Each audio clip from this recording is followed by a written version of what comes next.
அண்ணன் செந்தில் பாலாஜி அவர்கள் அவருடைய ஃபர்ஸ்ட் இயர் ஆனிவர்சரியை செலிப்ரேட் பண்றாரு. அதுக்கு ஃபர்ஸ்ட் வந்து எல்லாரும் வந்து ஒரு வாழ்த்து சொல்லிடுங்க. வெரி குட் வெரி குட், கலக்குங்க சார் கலக்குங்க. ரெண்டாவது வந்து அண்ணன் செந்தில் பாலாஜி அவர்களின் ஆனிவர்சரியை திமுக தலைமையே மிக பிரம்மாண்டமாக கோயம்புத்தூர்ல வந்து செலிப்ரேட் பண்ண போறாங்க. அண்ணன் அவர்கள் வாங்கிய பணம் அப்படின்னா 1,62,00,000 வந்து அண்ணன் வசூல் பண்ணி இருக்கிறாரு. நாங்க காசு கொடுத்தோங்க, ஆனா எங்களுக்கு வேலை கொடுக்கல அப்படின்னு சொல்லிட்டு 3 பேர் வந்து செந்தில் பாலாஜி அவர்கள் மீதே கம்ப்ளைண்ட் கொடுக்குறானுங்கன்னா அப்போ அவனுங்க எவ்வளவு தைரியமான ஆளா இருப்பானுங்கன்னு பாருங்க. நம்பிக்கை மோசடி, சீட்டிங்கு, அதுக்கப்புறம் வந்து ஏமாற்றுதல், கொலை மிரட்டல், இந்த 3 செக்ஷன்லயும் போடுறாங்க. ஏன் கொலை மிரட்டல் இதுல போட்டாங்கன்னா என்ன தெரியுமா சொல்லியிருப்பாங்க? பணம் கேட்கும் போது பணம் கொடுக்கல் வாங்கல் ஏதோ ஒரு விஷயம் நடந்திருக்கு அப்படின்னா இங்க வேற ஏதோ ஒரு தப்பு நடந்திருக்கு. அப்பனா வந்து இப்போ கைது ஆன பிறகுதான் வந்து ட்விஸ்ட். என்ன ட்விஸ்ட் அப்படின்னா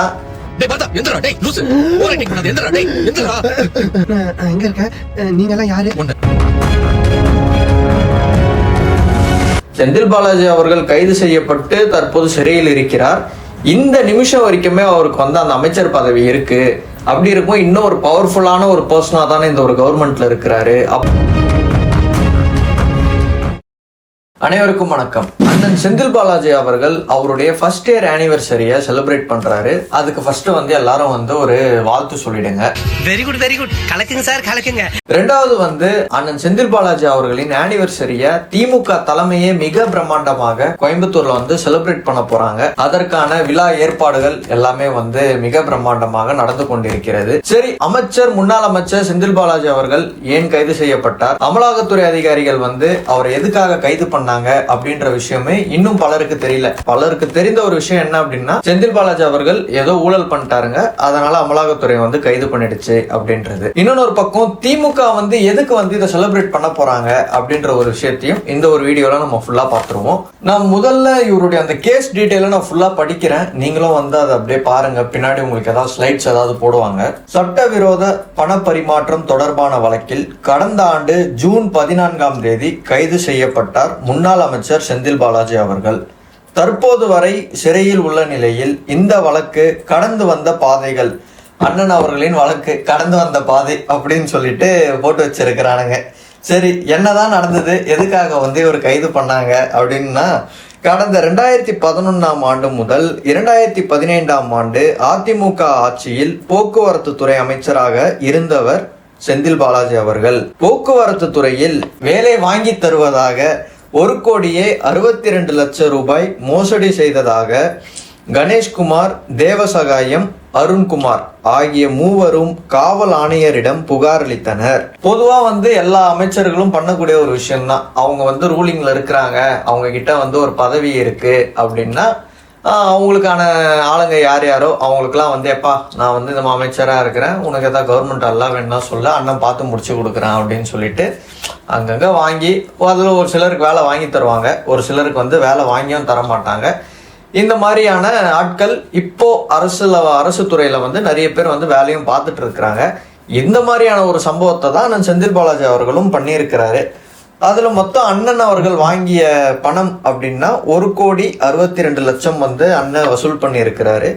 நாங்க காசு கொடுத்தோங்க, ஆனா எங்களுக்கு வேலை கொடுக்கல அப்படின்னு சொல்லிட்டு 3 பேர் வந்து செந்தில் பாலாஜி அவர்கள் மீதே கம்ப்ளைண்ட் கொடுக்குறானுங்கன்னா அப்போ அவனுங்க எவ்வளவு தைரியமான ஆளா இருப்பானுங்கன்னு பாருங்க. கணேஷ்குமார், தேவசகாயம், அருண்குமார் இவங்க 3 பேருமே காவல் ஆணையரிடம் புகார் தராங்க. இந்த புகாரில் செந்தில் பாலாஜி, அவரது நண்பர்கள் பிரபு, சகாயராஜன், அன்னராஜ் ஆகிய 4 மீது நம்பிக்கை மோசடி, ஏமாற்றுதல், கொலை மிரட்டல் உள்ளிட்ட பிரிவுகளில் மத்திய குற்றப்பிரிவு போலீசார் வழக்கு பதிவு விசாரணை மேற்கொண்டனர். இமீடியட்டா ஒருத்தங்க கம்ப்ளைண்ட் கொடுக்குறாங்கன்னா காவல்துறை அதிகாரிகளும் பார்க்குறாங்க, அடாடா என்ன இது, இவர் செந்தில் பாலாஜி பேரையே வந்து போட்டு எடுத்துட்டு வந்திருக்கிறானுங்க, எஃப்ஐஆரை போட்டுற வேண்டியதான் அப்படின்னு சொல்லிட்டு இவங்களும் உடனே எஃப்ஐஆர் போடுறாங்க. அதில் வந்து அவருடைய நண்பர்களுடைய பேரையும் வந்து ஆட் பண்ணுறாங்க. அவங்க பேர் வந்து பிரபு, சகாயராஜன், அன்னராஜ் இவங்களுடைய பேர்லாம் வந்து அதில் ஆட் பண்ணிட்டு நம்பிக்கை மோசடி, சீட்டிங்கு, அதுக்கப்புறம் வந்து ஏமாற்றுதல், கொலை மிரட்டல் இந்த 3 செக்ஷன்லயும் போடுறாங்க. ஏன் கொலை மிரட்டல் இதுல போட்டாங்கன்னா என்ன தெரியுமா சொல்லியிருப்பாங்க? பணம் கேட்கும் போது, ஏய் அண்ணன் யார் தெரியும்ல, முன்னாள் அமைச்சர், அவ்வளவுதான் பாத்துக்கோ, காசா கேட்குற, உன்னை கொல்லாமல் விட மாட்டேன் அப்படின்னு சொல்லி அதான் மிரட்டி இருப்பானுங்க. அதனால கொலை மிரட்டல் கேஸ் வந்து இதுல போட்டுடுறாங்க. போட்ட உடனே என்ன ஆகுது அப்படின்னா இந்த வழக்கை ரத்து செய்ய வேண்டும் என சென்னை உயர்நீதிமன்றத்தில் செந்தில் பாலாஜி தரப்பில் மனு தாக்கல் செய்யப்பட்டது.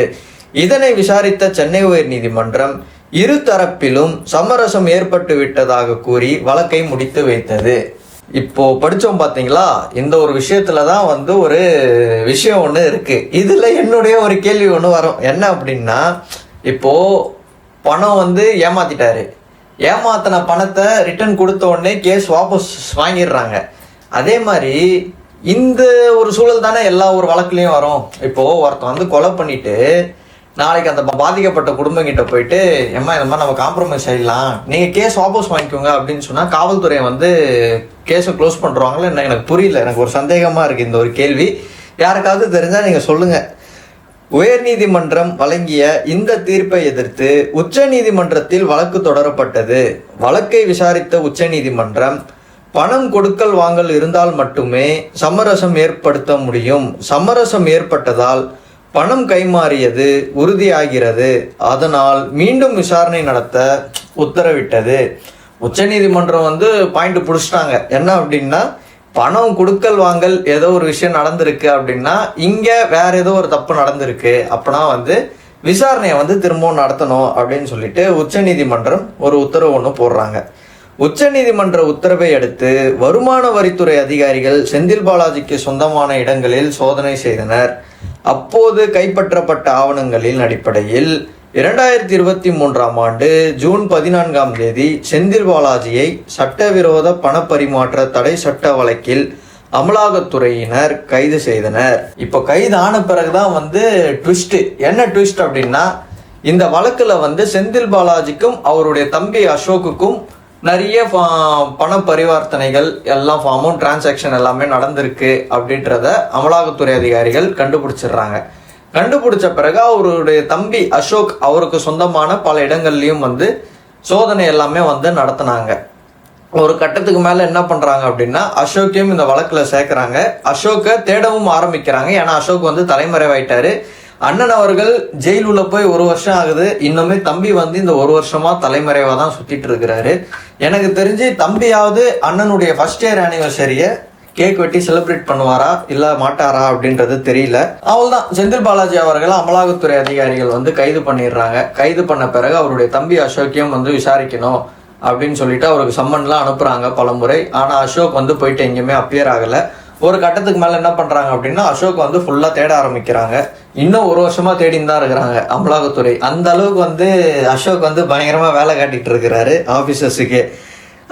உடனே செந்தில் பாலாஜி அவர்களை கைது பண்ண உடனே இவர் வந்து அப்படியே நெஞ்சு பிடிச்சிக்கிட்டு ஐயோ எனக்கு நெஞ்சு வலிக்குது அப்படின்னு சொல்லி பெட்ல படுத்துடுறாரு. இவரை வீட்டுல இருந்து கூட்டு போகும்போது அரெஸ்ட் பண்ணி ஐயர்கிட்ட அர்ச்சனை சொல்ற மாதிரி எல்லாத்தையும் சொல்லிட்டாலே மச்சான கோவம் தெரிய வரைக்கும் கோவம் இருக்க வேண்டியதான். எங்க இருக்க நீங்க எல்லாம் யாரு? இமிடியேட்டா அதிகாரிகள் வந்து ஐயோ இவர் வேற என்னங்க நெஞ்சு வலிக்குதுன்றாரு அப்படின்னு சொல்லிட்டு மருத்துவமனையில வந்து இவரை கூட்டிட்டு போயிட்டு ட்ரீட்மெண்ட்லாம் பார்த்துட்டு ஃபர்ஸ்ட் கவர்மெண்ட் ஹாஸ்பிட்டல் கூப்பிட்டு போறாங்க. கவர்மெண்ட் ஹாஸ்பிட்டல்ல வந்து ட்ரீட்மெண்ட் ஓரளவுக்கு பார்த்துட்டு அங்கிருந்து அப்புறம் தனியார் மருத்துவமனைக்கு வந்து இவங்க பெட்டிஷன் போட்டு மாத்திக்கிறாங்க நீதிமன்றத்துல. அதுக்கப்புறம் வந்து அங்கிருந்து ஒரு புழல் சிறைக்கு வந்து கூட்டிட்டு போயிட்டு அடைச்சிடுறாங்க. சரி, இதை அடுத்து நெஞ்சுவலி காரணமாக மருத்துவமனையில் சிகிச்சை பெற்ற செந்தில் பாலாஜி புழல் சிறையில் அடிக்கப்பட்டார். இல்லைங்க, அது வந்து அந்த சவுக்கு சங்கர் கண்டென்ட் அடிக்கப்பட்டாருன்னே வருது. இவரெல்லாம் அடிக்க முடியாது யாராலையும். இதனை தொடர்ந்து செந்தில் பாலாஜி ஜாமீன் வழக்கை விசாரித்த உயர்நீதிமன்றம் அவரது சகோதரர் அசோக் குமார் தொடர்ந்து தலைமறைவாக இருப்பதால் கூறி ஜாமீன் வழங்க மறுத்துவிட்டது.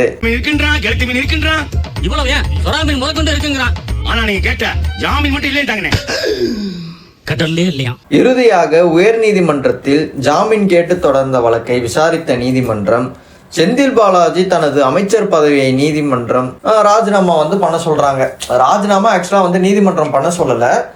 பொதுவா அமலாக்கத்துறை தரப்புல இருந்து ஒரு ஜாமீன் கேட்கும் போதெல்லாம் எந்த ஒரு விஷயத்தை அடிப்படையில வச்சு அவங்க வந்து அப்ஜெக்ஷன் கொடுத்துட்டு இருந்தாங்கன்னா, செந்தில் பாலாஜி அவர்கள் கைது செய்யப்பட்டு தற்போது சிறையில் இருக்கிறார், இந்த நிமிஷம் வரைக்குமே அவருக்கு வந்து அந்த அமைச்சர் பதவி இருக்கு, அப்படி இருக்கும் இன்னும் ஒரு பவர்ஃபுல்லான ஒரு பர்சனா தானே இந்த ஒரு கவர்மெண்ட்ல இருக்கிறாரு, அப்படி இருக்கக்கூடிய ஒரு நபர் வெளியில போனா அவருடைய அமைச்சர் பதவியை மிஸ்யூஸ் பண்ணி விட்னஸ் எல்லாம் வந்து மிரட்டுவாரு, சாட்சிகளை வந்து அழிப்பதற்கு என்னென்ன நடவடிக்கைகள் எல்லாமே வந்து எடுக்க முடியுமோ எல்லாமே வந்து செந்தில் பாலாஜி பண்ணுவார், பண்ணக்கூடிய ஆள் தான் அப்படின்ற ஒரு விஷயத்த வந்து இவங்க தொடர்ந்து அப்ஜெக்ஷன் வைக்கவும் செந்தில் பாலாஜி அவர்கள் என்ன பண்ணுறாரு அப்படின்னா, அமைச்சர் பதவி முக்கியமா இல்லை பெயில் முக்கியமா அப்படின்னு பார்த்தா பெயில் தான் முக்கியம் அண்ணனுக்கு. அதனால இம்மீடியட்டாக வந்து அமைச்சர் பதவியே வேணாண்டா நீங்களே வச்சுக்கோங்கடா அப்படின்னு சொல்லிட்டு அண்ணன் வந்து அப்படி தூக்கி போடுறாரு அமைச்சர் பதவியை. உண்மை ஒரு நாள் வெல்லும், இந்த உலகம் முன் பேர் சொல்லும், அன்று ஊரே போற்றும் மனிதன் நீயே நீயாடா நீயாடா. உடனே என்ன பண்றாங்க அப்படின்னா, அவள்தான் இப்ப அமைச்சர் பதவியை ராஜினாமா பண்ணிட்டார்ல, இப்போ கூட பெயில் அப்படின்னு சொல்லிட்டு போறாங்க. போன உடனே நீதிமன்றம் என்ன சொல்றாங்க அப்படின்னா, இங்கதான் பெரிய ட்விஸ்ட், நீங்க அமைச்சர் பதவியை தான் நீங்க ராஜினாமா பண்ணீங்க, உங்க தம்பி அசோக் வந்து இன்னும் தலைமறைவா இருக்கிறாங்க அப்படின்னு சொல்லிட்டு அமலாக்கத்துறை சொல்றாங்க. அசோக் எப்போ இங்க சரண்டர் ஆகிறாரோ அப்பதான் அண்ணனுக்கு பெயில் அப்படின்னு சொல்லிட்டு நீதிமன்றம் சொல்லிடுறாங்க. மேலும் தொடர் போராட்டங்களுக்கு முற்றுப்புள்ளி வைக்கும் விதமாக சட்டவிரோத பண பரிமாற்ற வழக்கை 3 மாதத்தில் முடித்து தீர்ப்பு வழங்க வேண்டும் என கடந்த மார்ச் மாதம் நீதிபதி ஆனந்த் வெங்கடேஷ் அவர்கள் முதன்மை அமர்வு நீதிமன்றத்துக்கு உத்தரவிட்டார். நீதிமன்றமும் பார்க்குது, நீதிபதி அவர்களும் பார்க்குறாங்க இந்த விஷயத்துல என்ன நடந்திருக்கும் அப்படின்னு சொல்லிட்டு. நீதிபதி ஆனந்த் வெங்கடேஷ் அவர்கள் நல்ல ஒரு மனிதர், நேர்மையான ஒரு மனிதர். இருக்கிற எல்லா ஜஸ்டிஸுமே நேர்மையான மனிதர் தான். அதுல ஆனந்த் வெங்கடேஷ் அவர்கள் நிறைய சூமோட்டெல்லாம் வந்து தானா முன் வந்து அவரே வந்து மூடப்பட்ட வழக்கெல்லாம் வந்து விசாரணைக்கு எடுத்து அதுக்கான நடவடிக்கையெல்லாம் எடுத்திருக்கிறாரு. அது போலதான் வந்து செந்தில் பாலாஜி அவர்கள் வழக்குலையும் வந்து அவர் என்ன சொல்றாருன்னா, ஒரு விஷயம் ஒண்ணு பண்ணுவோம், நீங்க இவ்வளவு கஷ்டப்பட்டு பெயில்லாம் வந்து கேட்டுக்கிட்டு இருக்கிறீங்க, நீங்க தான் செந்தில் பாலாஜி தப்பே பண்ணல அப்படின்னு சொல்றீங்க. அப்படி இருக்கும்போது இன்னும் 3 மாசத்துல இந்த கேஸே முடிச்சுட்டா என்ன, ட்ரையலுக்கு எடுத்துட்டு போய் முடிச்சிருவோமே கேஸை அப்படின்ற மாதிரி நீதிபதி ஆனந்த் வெங்கடேஷ் அவர்கள் முதன்மை அமர்வு நீதிமன்றத்துக்கு வந்து உத்தரவும் போடுறாரு. சென்னை உயர்நீதிமன்ற உத்தரவின்படி அமர்வு நீதிமன்றத்தில் விசாரணை தொடங்குவதற்கு முன் அமலாக்கத்துறை ஆவணங்களை தனக்கு வழங்கும் வரை விசாரணைக்கு தடை விதிக்க வேண்டும் என செந்தில் பாலாஜி வழக்கு தொடர்ந்தார். இது வந்து லாஜிக்கான ஒரு விஷயம்தான். என் மேலே இப்போ ஒரு கேஸ் ஃப்ரேம் பண்ணுறாங்க, அதை வந்து இமீடியட்டாக 3 மாதத்துல முடிக்கணும் அப்படின்னு சொல்கிறாங்கன்னா, என் மேலே ஃப்ரேம் பண்ண கேஸ் என்ன, அதுக்கான சார்ஜ் ஷீட் டீட்டெயிலு எல்லாமே வந்து என் கைக்கு வந்தால் மட்டும்தான் என் தரப்பு அட்வொகேட் வந்து எனக்கான நியாயத்தை அங்கே கோர்ட்டில் வைக்க முடியும். அப்படி இருக்கும்போது செந்தில் பாலாஜி அவர்களுக்கு இன்னும் எந்த ஒரு ஆவணங்களும் கைக்கு வரவில்லை அப்படின்றதுனால நீங்கள் வந்து இந்த விசாரணைக்கு தடை விதிக்கணும் அப்படின்னு சொல்லிட்டு போடுறாரு. அந்த ஆவணங்கள் வழங்கப்பட்டதும் வங்கி பரிவர்த்தனை தொடர்பான ஆவணங்கள் அதில் இல்லை. அந்த ஆவணங்களை வழங்க உத்தரவிட வேண்டும் என மீண்டும் அமர்வு நீதிமன்றத்தில் வழக்கு தொடரப்பட்டது. இப்படி தனக்கான சட்ட வாய்ப்புகளை செந்தில் பாலாஜி வழக்குகள் தொடர்வதன் மூலம் விசாரணையை இழுத்தடிப்பதாக அமலாக்கத்துறை தெரிவிக்கிறது. செந்தில் பாலாஜி அவர்களுக்கு இவர் கேட்ட மாதிரி அந்த ஃப்ரேமு என்னென்ன சார்ஜஸ்ல ஒரு மேலே ஃப்ரேம் பண்ணாங்களோ எல்லாத்தையும் வந்து கொடுத்துட்றாங்க. இந்தாங்க நீங்கள் கேட்ட பேப்பர் வச்சுக்கோங்க அப்படின்னு சொல்லிட்டு அதை பார்க்குறாரு. இதில் ஏதோ பேங்க் டிரான்சாக்ஷன் சொன்னாங்களே, அந்த பேப்பர்லாம் இல்லைங்க, எனக்கு அதுவும் வேணும் அப்படின்னு கேட்ட உடனே இடி வந்து காண்டாயிடுறாங்க. காண்டாயிட்டு என்ன சொல்கிறாங்கன்னா, மேடம் இது ஆக்ஷன் மேடம், இது வந்து கேஸை இழுத்தடிக்கணும் அப்படின்னு சொல்லிட்டு இவர் பண்ணிட்டு இருக்கிறாரு, இதை வந்து நீங்கள் நம்பக்கூடாது, இவர் வேணும்ட்டே கேஸை இழுத்தடிக்கிறாரு அப்படின்னு சொல்லிட்டு நீதிமன்றத்தில் அமலாக்கத்துறை சொல்கிறாங்க. இறுதியாக 3 மாதத்தில் விசாரணை முடிக்க வேண்டும் என சென்னை உயர்நீதிமன்றத்தின் உத்தரவுக்கு தடை விதிக்க கோரி மீண்டும் உச்சநீதிமன்றத்தின் கதவை தட்டியுள்ளார் முன்னாள் அமைச்சர் செந்தில் பாலாஜி அவர்கள். கடந்த 1 வருடமாக நடைபெறும் இந்த நீதிமன்ற விசாரணையில் அமலாக்கத்துறை விசாரணையை அடுத்த கட்டத்திற்கு செல்லாமல் தடுக்கும் வகையில் முன்னாள் அமைச்சர் செந்தில் பாலாஜி தொடர்ந்து சட்ட ரீதியாக பல்வேறு காரணங்களை கூறி வழக்குகள் மூலம் இழுத்தடித்து வருகிறார் என அமலாக்கத்துறை கூறுகிறது. என்னதுன்னா, இதை தாங்க இவர் லாஸ்ட் 1 வருஷமா பண்ணிட்டு இருக்கிறாரு. நாங்கள் வந்து விசாரணையை சீக்கிரம் முடிச்சு உண்மையாகவே அவர் பண்ணது தப்பு இல்லை அப்படின்ற பட்சத்தில் ஏன் செந்தில் பாலாஜி வந்து விசாரணையை வந்து இழுத்தடிக்கணும், ஏன் வந்து இன்வெஸ்டிகேஷன் கோஆப்ரேட் பண்ண மாட்டுறாரு, ஏன் அவருடைய தம்பி அசோக் வந்து இன்னும் தலைமறைவாகவே இருக்கிறாரு அப்படின்னா, அப்போ இவங்க பண்ணது தப்பு, இதெல்லாமே தான் வந்து எங்களுக்கு இன்னும் சந்தேகத்தை ஏற்படுத்துது அப்படின்ற ஒரு வகையில் அமலாக்கத்துறை வந்து கருதுகிறது. அதனால தான் இந்த 1 வருஷமா வந்து கேஸையும் வந்து அண்ணன் இழுத்தடிச்சிட்டு இருக்கிறாரு அப்படின்ற மாதிரி அமலாக்கத்துறை உயர்நீதிமன்றத்தில் இந்த ஒரு விஷயத்த சொல்லிடுறாங்க. கிட்டத்தட்ட பார்த்தீங்கன்னா அண்ணன் அவர்கள் உள்ள போய் சரியா வந்து 1 வருஷம் முடிஞ்சிருச்சு. அதான் இன்னையோட 1 வருஷம் கம்ப்ளீட்டடு, ஆனிவர்சரி செலிப்ரேட் பண்றாரு. இந்த நிலையில் 14/6/2024 அதாவது இன்று சட்டவிரோத பணப்பரிமாற்றம் நடந்ததாக கூறப்படும் காலத்தில் பணியாற்றிய வங்கி அதிகாரிகளின் விவரங்களை வழங்க கோரி செந்தில் பாலாஜி தாக்கல் செய்த மனுக்கள் மீது சென்னை மாவட்ட முதன்மை அமர்வு நீதிமன்றம் இன்று தீர்ப்பு வழங்க இருக்கிறது. இதுதான் வந்து அண்ணன் செந்தில் பாலாஜி அவர்களுடைய வழக்கில் கடந்த 1 வருடங்களாக என்னென்ன நடந்தது அப்படின்ற ஒரு செய்தி. சரி, இதை எதுக்கு வந்து இப்போ திமுக வந்து கொண்டாடுறாங்க அப்படின்னா, திமுக உங்க எல்லாருக்குமே தெரிஞ்சிருக்கும், இந்த பாராளுமன்ற தேர்தலில் 40க்கு 40 இடங்கள் அப்படின்னு சொல்லிட்டு அவங்க ஜெயிச்சிட்டாங்க. நீங்க ஜெயிச்சிட்டீங்க மாறா அப்படின்ற ரேஞ்சுக்கு அந்த கட்சியில் இருக்கக்கூடிய மூத்த ஊப்பிகள் எல்லாம் வந்து டான்ஸ் ஆடி அவங்க வந்து ஆட்டம் போட்டுட்டு இருக்கிறாங்க. இதை வந்து அவங்க ஒரு விழாவா கொண்டாடுவோமே அப்படின்னு சொல்லிட்டு மறைந்த முன்னாள் முதலமைச்சர் ஐயா கருணாநிதியின் 100ஆண்டு விழா உள்ளிட்ட முப்பெரும் விழாவின் தேதி என்னைக்கு இதை ஃபிக்ஸ் பண்றாங்கன்னா, இங்க தான் ட்விஸ்ட். 14ஆம் தேதி, அதாவது இன்று அமைச்சர் செந்தில் பாலாஜி அவர்கள் கைது செய்யப்பட்டு 1 வருஷம் ஆகுது பாத்தீங்களா. இன்னைக்கு இந்த ஒரு விழாவை ஃபிக்ஸ் பண்ணி இருந்தாங்க.